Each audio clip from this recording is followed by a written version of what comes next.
Taylor Swift is unstoppable. Like, this woman is a machine. And the impact she has and the numbers that she's doing is literally insane. Taylor Swift has a career and legacy that is so phenomenal, and she has been pushing out great music and hits literally for 17 years since the age of 16. Started by writing songs and performing as a young child in Pennsylvania, Taylor transformed from teen country star to global pop superstar phenomenon. Her debut studio album, Taylor Swift, is certified 7 times platinum and Billboard's 18th biggest album of all time. Then, when she released her next album, Fearless, she literally became a bona fide commercial superstar. It was a colossal blockbuster hit, being certified diamond, becoming the #1 album of the year, even beating out the queen of 21st century music, Beyonce's blockbuster smash album, Sasha Fierce. It won a Grammy for Album of the Year, became Billboard's longest charting album of the 2000s decade, and spent 58 weeks in the top 10 of the chart, 11 weeks at #1, and this album cemented her as a mainstream superstar. Now, moving into the 2010s decade, Taylor just broke more and more records and even got bigger, with hits like We Are Never Getting Back Together, Mean, and I Knew You Were Trouble. Speak Now and Red again became total blockbusters, spending 18 weeks at #1, with both albums selling 1 million copies in its first week, which is insane. Nobody even does that. She sold 1 million copies first week back to back, and this is why when people were actually still buying albums, her pull has been insane from the jump. There obviously was no stopping for Taylor Swift, and it always seems like Taylor can't top herself because her success is already so huge, but she proves us wrong every time. Her next album would officially take her from pop country superstar to certified global pop superstar icon. This album was 1989. Man, when she dropped this, it was like the whole world was looking at Taylor Swift. I remember this. Y'all, I was there, and it was crazy. You couldn't escape Taylor Swift. Her foot was on next, and it still is. Taylor had gotten fully rid of her country influences in her music, and the album was full on pop. The album was released when streaming started to take over and album sales began to decline more. But this did not affect Taylor's dominance. Fans all over the world went crazy when this album dropped. The album debuted at #1 for 11 and stayed there for 11 weeks, with again another 1 million copies sold in its first week, as she made history, becoming the first artist to have 3 albums sell 1 million copies in its first week, becoming the #1 album of the year, winning Taylor her second Album of the Year award at the Grammys. The lead single was literally a cultural phenomenon. Shake It Off shook the whole world. In the song, Taylor sings about not letting her haters bring her down and how she keeps rising and shaking them off. Shake It Off debuted at #1 on the Hot 100, and you cannot escape the catchy chorus of "Cause a player's gonna play, play, play, play, play, and a hater's gonna hate, I'm just gonna shake." Like, everyone was dancing to it around the world, and it was a viral sensation, and it has now been certified diamond. But this wasn't the only huge hit from the album, as Bad Blood, Blank Space, Style, and Wildest Dreams became mega hits. My favorite singles are Blank Space and the dreamy, ethereal, sultry Wildest Dreams. Like, I love that song. The stadium tour to support the album sold 2 million tickets and became the highest grossing #1 tour of 2015. The cultural prominence of this album was out of this galaxy and transformed Taylor from country superstar to pop icon. It would be 3 years until Taylor released her next album, Reputation, which seen Taylor take on a darker image and sound and incorporate hip-hop and R&B in her songs for the first time, as she clapped back at media scrutiny, criticizing her every move.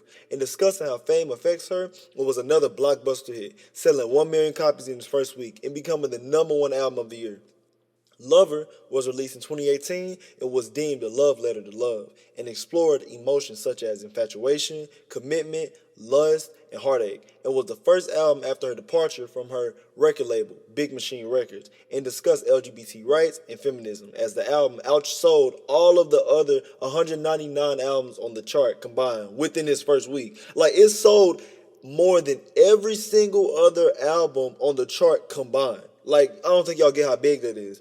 Taylor's next 2 albums, Folklore and Evermore, both surprise release within the same year of 2020, and seeing Taylor explore folk music, indie, and alternative rock, and won Taylor her third Album of the Year award at the Grammys. Now, with this next move and release, she will further show how much of an icon and boss she is. Since her contract had expired in 2018 with her record label, Big Machine Records, she left the label and then signed to Republic and Universal Music. The masters of Swift's Big Machine released albums, including Fearless, were effectively transferred to Brian, which resulted in a public dispute between Taylor Swift and Scooter Braun. So, being the icon she is, she decided to re-record all of her studio albums. By re-recording the albums, Swift has full ownership of the new masters of the songs, which enables her to control the licensing of her songs for commercial use and therefore substituted the Big Machine on masters. Like, who is doing it like her? She has so far re-released Fearless, Speak Now, and Red, and they have all broken streaming records. But all of them have went #1 and are outperforming the new music from new artists by 10 times fold. Like, she really is a whole icon. And now she is planning to re-release 1989. And this is most definitely going to do 1 million first week. I promise you. Like, who do you even know who can re-release albums that are over 10 years old and break streaming and sales records with hundreds of millions of streams in its first week? Nobody. Only Taylor Swift. Taylor released her 10th studio album, Midnights, in 2022, and I don't even have to explain. Like, this woman, like I said, is a beast. Midnights has become Taylor Swift's most commercially successful album to date, breaking streaming, chart, digital sales, and vinyl sales records all over the world. And it broke the all-time first-day streams for an album on Spotify record, with 185 million streams in its first day. Became the fastest album to reach 700 million streams, which it did in 1 week. Taylor became the most streamed artist in a single day, doing so with 228 million streams and being the first artist to pass the 200 million streams in a day mark. Was the most streamed female artist on Spotify in 2022. Swift became the first artist to fill up Billboard's whole top 10 chart, with 10 of Midnight's songs debuting in the top 10. The album sold 800,000 pure copies in its first day, became the best-selling album of 2022. In the last 2 months of the year, it debuted at #1 with 1.5 million units sold in its first week, 1.114 million of pure sales, 500,000 in vinyls, and 395,000 in CDs sold. And Taylor surpassed the icon, the best-selling female artist of all time, as the female artist with the most top 10 songs, with a whopping 40 hits. As you can see, the Swifties go hard for their queen. Taylor queened again with her Eras Tour, which is a journey through all of her musical eras. This stadium tour literally shook the economy. In the first day of pre-sale alone, the tour sold 2.4 million tickets in the first day, the most by any artist ever. It has grossed $780 million across only 56 shows, and the tour isn't even over yet. She is on track to become the highest grossing touring artist with a single tour with a gross of $1 billion, has become the highest grossing tour by a female artist of all time, and second highest grossing tour of all time, behind Elton John's Yellow Brick Road Tour. Or I don't know if it's called the Yellow Brick Road Tour specifically, but it's Elton John's tour. Then her concert film to support the album has become the highest grossing concert film of all time.